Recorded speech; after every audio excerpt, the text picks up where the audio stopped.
Selamat pagi, semangat pagi, sehat sejahtera semua anak-anakku yang terkasih. Hari ini Jumat 29 Januari 2021, kita akan melanjutkan pembelajaran kita dari pertemuan yang lalu tentang perkembangan dan pertumbuhan manusia. Oke, hari ini kita akan belajar tentang masa pubertas. Indikator yang kita pelajari hari ini mendeskripsikan pertumbuhan fisik tubuh anak laki-laki dan perempuan pada masa pubertas, menentukan tanda-tanda pubertas pada anak laki-laki, menentukan tanda-tanda pubertas pada anak perempuan. Oke, masih ingat anak-anak pengertian pertumbuhan, pengertian perkembangan yang kita pelajari yang lalu? Ya, saya yakin Ibu kalian masih ingat, inilah yang namanya pertumbuhan. Proses bertambahnya jumlah dan ukuran sel tubuh, contohnya semakin besar, berat, tinggi, begitu. Kemudian perkembangan, proses pematangan sel-sel tubuh. Kemarin kita sudah belajar, begitu. Awalnya kita tidak bisa ngomong, sampai kita bisa belajar matematika, begitu. Baik, apa sih sebenarnya yang dinamakan dengan pubertas? Dan ciri-cirinya apa? Pubertas itu pada anak laki-laki dan perempuan ya. Kita hari ini akan belajar pubertas dulu tentang anak perempuan dan anakku. Pubertas adalah masa ketika seorang anak mengalami perubahan fisik, pola pikir, dan pematangan fungsi reproduksi. Fase yang terjadi saat memasuki usia remaja. Jadi perubahan kalian dari anak-anak menuju usia remaja. Apakah remaja itu? Yang dikatakan remaja adalah merupakan tahapan peralihan dari anak-anak menjadi dewasa. Begitu. Pubertas awal remaja, pubertas perubahan fisik tubuh manusia secara cepat dan besar-besaran terjadi pada masa pubertas yang berguna menunjang perkembangbiakan. Jadi masa pubertas itu adalah masa terjadi perubahan besar-besaran guna untuk menunjang proses perkembangbiakan. Jadi mempersiapkan diri. Ciri pubertas pada anak perempuan. Pada anak perempuan masa pubertas dimulai pada sekitar usia 10 sampai 11 atau kisaran usia 17 sampai 19 tahun. Biasanya pubertas perempuan itu lebih dahulu dibanding dengan anak laki-laki. Jadi yang mengalami masa pubertas lebih dahulu adalah anak perempuan, begitu. Apa ciri-ciri pubertas pada anak perempuan? Ada dua. Yang pertama adalah secara primer. Yang secara primer itu apa? Ciri-ciri primer adalah organ tubuh yang berhubungan dengan sistem reproduksi. Matangnya organ reproduksi yang ditandai dengan mengalami menstruasi. Jadi, primer itu adalah perkembangan di dalam tubuh manusia, terutama anak perempuan. Di sini yang kita bicarakan adalah mulai berkembangnya organ tubuh reproduksi. Dan ditandai dengan mulai mengalami yang menstruasi. Kalau kalian sudah menstruasi berarti organ reproduksi sudah mulai bekerja dengan baik, begitu. Dengan itu tandanya. Apa itu menstruasi? Menstruasi adalah proses alami bagi setiap perempuan. Saat menstruasi terjadi akan ada keluar darah dari vagina. Ini adalah hal yang normal dan alami yang terjadi setiap bulan sekali. Menstruasi adalah tanda anak perempuan sudah tumbuh dewasa, begitu tadi. Jadi anak-anak tidak perlu takut jika tidak terjadi masalah misalnya jatuh atau sebagainya. Kalian akan mengalami yang namanya menstruasi, begitu. Kapan menstruasi pertama kali terjadi? Anak perempuan biasanya mulai mengalami menstruasi pada masa pubertas atau masa remaja sekitar umur 10 sampai 15 tahun. Namun, situasi setiap anak perempuan berbeda-beda. Ada yang mengalami menstruasi lebih cepat, ada pula yang lambat. Begitu. Kalau kalian mengalami menstruasi lebih cepat ataupun lambat, ya konsultasi, harus ke dokter. Karena apa? Begitu penyebabnya. Bisa jadi karena kurang gizi ataupun hormon yang tidak kurang ataupun lebih begitu. Apakah anak laki-laki juga mengalami menstruasi? Anak laki-laki tidak mengalami menstruasi seperti anak perempuan. Hal ini dikarenakan fungsi tubuh anak laki-laki berbeda dengan anak perempuan dan mereka tidak bisa hamil. Begitu ya, anak laki-laki kan anak perempuan karena punya alat-alat reproduksi yang menyebabkan bisa. Apakah anak perempuan yang sudah menstruasi bisa hamil? Nah, setelah kalian mendapatkan menstruasi pertamanya, artinya organ reproduksi anak perempuan sudah mulai bekerja dan siap menerima proses kehamilan. Sehingga anak perempuan yang sudah mengalami menstruasi dapat hamil jika melakukan hubungan seksual dengan anak laki-laki. Anak-anakku, kalau kalian sudah menstruasi ataupun belum lah, pokoknya kalian harus bisa menjaga diri. Anak perempuan harus tahu di dalam firman Tuhan dikatakan rumah kita, tubuh kita adalah rumah Tuhan. Kita akan menjaga kesuciannya. Untuk itu, kita jaga rumah Tuhan itu dengan baik. Anak-anakku, siapapun dilarang begitu ya, jangan sampai mereka memegang alat-alat yang kalian miliki, alat-alat organ-organ yang penting dalam proses reproduksi, kecuali itu dokter, itu mama. Kalau ada masalah bertanya kepada mama. Kalau konsultasi ke dokter enggak masalah, dokter memang punya peranan untuk mengecek, memeriksa. Meskipun itu ayah, kakak, ataupun teman, jangan sampai mereka kalian izinkan untuk memegang alat-alat yang kalian miliki. Gitu ya.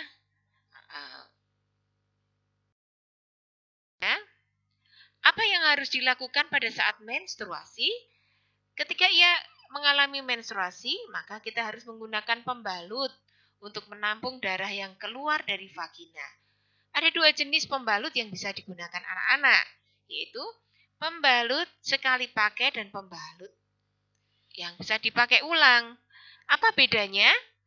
Kalau pembalut sekali pakai, kita pakai, terus kita bisa langsung buang. Sedangkan kalau yang pembalut ulang, bisa kita cuci kembali. Kalau anak-anak setelah menstruasi, pembalutnya dibersihkan dulu, kemudian dibungkus dengan baik, baru dibuang begitu ya. Kalau dia pembalut yang ulang. Ini adalah gambar-gambar pembalut. Gambar yang pertama tadi adalah pembalut yang langsung dibuang sekali pakai. Yang kedua juga, yang pertama itu pembalut yang menggunakan sayap di tepinya. Nah, disitulah ada perekatnya. Sedangkan yang berikutnya adalah pembalut yang tidak menggunakan sayap. Pembalut itu ada perekatnya di sebaliknya. Nanti jangan sampai keliru gitu. Nanti kita bisa lepas di situ. Sedangkan pembalut yang ini adalah pembalut yang bisa dicuci ulang, yang terbuat dari kain. Begitu. Oke. Bagaimana cara menggunakan pembalut? Untuk pembalut sekali pakai, anak-anak bisa membuka terlebih dahulu. Kalau ini yang sayap tadi, samping-sampingnya kita lepas. Kemudian kita tempelkan di celana seperti ini. Begitu ya anak-anakku. Di dalam sehari pembalut harus diganti. Paling tidak setiap 4-5 jam sekali. Anak-anak harus ganti. Apalagi kalau keluarnya banyak, gitu ya. Ya, segeralah ganti. Kenapa harus diganti? Karena di situ lembab, di tempat yang lembab dan apalagi darah, disitulah kuman bisa berkembang dengan cepat. Kalau ada kuman, maka dapat mengganggu saluran reproduksi, saluran kencing kita bisa terjadi iritasi, begitu anak-anak. Kapan kalian mengganti pembalut? Saat mandi pagi, saat di sekolah, setelah pulang sekolah, saat mandi sore, dan sebelum tidur. Begitu ya anak-anak. Apa yang harus dilakukan pada pembalut yang sudah dipakai? Ya dibuang, dibungkus tadi Bu Panses bilang. Ke tempat sampah, jangan membuang pembalut di lubang jamban atau kloset. Karena itu dapat menyebabkan lubang jamban atau kloset tersumbat. WC-mu tersumbat nanti, begitu. Apakah menstruasi itu menyakitkan? Pada beberapa anak perempuan tidak mengalami sakit sama sekali ketika menstruasi. Namun, beberapa lainnya merasakan sakit ringan di perut bagian bawah, bagian punggung, begitu. Bahkan ada anak perempuan yang mengalami rasa sakit yang mengganggu sehingga perlu minum obat pereda rasa nyeri. Jangan takut, tapi itu hanya alami gitu ya. Karena rasa sakit itu hanya kontraksi pada otot rahim yang mendorong luruhnya lapisan dinding saat menstruasi. Begitu ya anak-anak ya. Kalau memang terasa nyeri sekali kram ya bilang mamah lah gitu. Nanti mamah akan membantumu bagaimana mengurangi rasa nyeri. Ataukah diajak ke dokter atau. Nah, ini adalah gambar bagian-bagian dari rahim. Rahim itu ada di bagian bawah perut kita. Begitu. Bagian di dalam inilah tempatnya bayi. Kalau anak-anak mamah mengandung, disinilah bayi itu ada. Terus kemudian ovarium itu adalah tempat sel telur terjadi, begitu. Ovumnya terjadi. Di sini ada serviks itu awalnya rahim, begitu. Kemudian ini vagina ini tempat menstruasi keluar nanti, begitu. Mama melahirkan juga dari sini ya, kalau wanita melahirkan begitu, melalui vagina. Begitu. Ini bagian-bagian dari rahim yang kalian tahu. Di dalam rahim ini ada lapisannya namanya lapisan endometrium. Dan di sini banyak sekali pembuluh darah dan otot-otot di dalamnya. Kita akan membahas mengenai terjadinya proses menstruasi itu kayak apa. Ini rahim tadi ya anak-anak. Ini adalah gambar ovarium. Nah, di dalam ovarium terdapat yang namanya sel telur. Pada saat sel telur itu masak, maka dia akan berjalan ke tuba Fallopi. Nah, disinilah terjadi pembuahan, biasanya bertemunya dengan sperma. Kalau bertemu dengan sperma, maka dia akan berubah menjadi yang namanya sigot. Gitu. Sigot itu berarti dari sel telur ini dibuahi sperma, maka dia akan menghasilkan sigot. Sigot nanti akan berkembang menjadi bayi, begitu ya. Bakal bayi, calon bayi, begitu. Embrio kemudian menjadi bayi. Kita lihat lagi. Lah kalau tidak dibuahi, Bu. Kalau dia tidak dibuahi, dia akan luruh. Dan terus berjalan menuju ke rahim. Ini. Kemudian dia akan luruh bersama-sama dengan dinding rahim. Ini tadi dia keluar berupa darah. Nah, begitulah proses yang namanya proses menstruasi. Karena tidak dibuahi, sel telur ini pun masuk ke dalam rahim, kemudian keluar berupa darah. Nah, sekarang bagaimana cara menjaga kesehatan organ intimnya wanita, alat reproduksi? Ya, selalu jaga kebersihan anak-anak.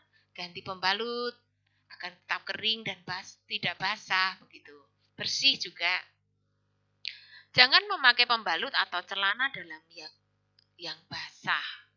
Dan kalau pakai celana juga jangan ketat-ketat. Sangat berpengaruh, nanti terjadi gesekan-gesekan sehingga menyebabkan iritasi. Gitu. Lebih sering mengganti celana dalam. Keempat, mencuci tangan sebelum dan sesudah buang air kecil. Kelima, mencuci dan mengeringkan alat kelamin minimal 1 hari sekali. Itu harus dibersihkan. Tidak perlu pakai sabun. Alat-alat itu sering anak-anak beli itu ada banyak sekali sabun-sabun untuk wanita, nggak usah. Itu ya, cuci pakai air bersih saja, pakai air hangat. Itu jauh lebih baik. Sehingga bakteri yang baik pun tidak ikut mati begitu. Pada saat menstruasi anak-anak jangan lupa makan sayuran, buah-buahan agar tubuh kita tetap segar dan sehat begitu. Ciri yang perubahan yang kedua di masa pubertas anak perempuan adalah sekunder, yaitu perkembangan ciri-ciri seks sekunder adalah ciri-ciri fisik yang membedakan jenis kelamin. Jadi yang bisa kita lihat juga dengan mata kita ataupun kita dengar suara misalnya menjadi lebih nyaring kalau anak perempuan. Bentuk tubuhnya mulai berubah, pinggul mulai membesar, bagian dada mulai membesar. Jangan takut. Begitu ya. Wah, nanti aku jadi gendut karena pinggulku besar. Enggak, anak-anak, enggak masalah. Pinggul besar itu punya fungsi supaya kita mempermudah untuk melahirkan. Kalau seorang punya pinggul yang sempit, susah loh ya melahirkan. Itu harus operasi. Kemudian bagian dada membesar, tumbuh payudara. Payudara penting tumbuh supaya nanti kalian bisa menyusui bayi. Begitu ya. Kemudian ada rambut halus melalui tumbuh di beberapa bagian tubuh di ketiak, begitu di alat kemaluan. Gak usah takut, gak apa-apa begitu. Yang penting jaga kebersihan, itu yang penting begitu. Keringat kita semakin banyak ya, sehingga bau gitu ya. Mandilah gitu. Anak perempuan jangan malas-malas mandi, anak laki-laki pun sama lah gitu. Jangan malas mandi supaya bakteri di dalam tubuh kita juga tidak berkembang dengan menjadi banyak sehingga tubuh kita jadi bau. Keramas. Boleh enggak keramas, Bu? Saat menstruasi boleh, tubuh kita tetap harus bersih. Kulit berminyak dan berjerawat. Nah, ini kulitnya mulai berminyak. Sehingga bakteri bisa tumbuh dengan baik di situ. Karena lembab, kemudian bisa mengakibatkan jerawat. Jerawatnya itu akan menjadi radang karena ada bakteri di situ. Kita tidak menjaga kebersihan kulit. Kemudian anak perempuan akan mengalami perubahan emosi pada saat PMS katanya begitu. Pada saat menstruasi pasti akan awal itu akan marah-marah. Emosinya sukar yang namanya emosi gampang marah begitu. Oke ya. Demikian tadi anak-anakku sekalian. Kalau ada pertanyaan silahkan bertanya, tidak perlu malu-malu. Ada masalah Bu Panca siap untuk menjawab selama bisa. Ini semua pembelajaran bukan hal yang tabu. Hari ini kita belajar mengenai anak perempuan.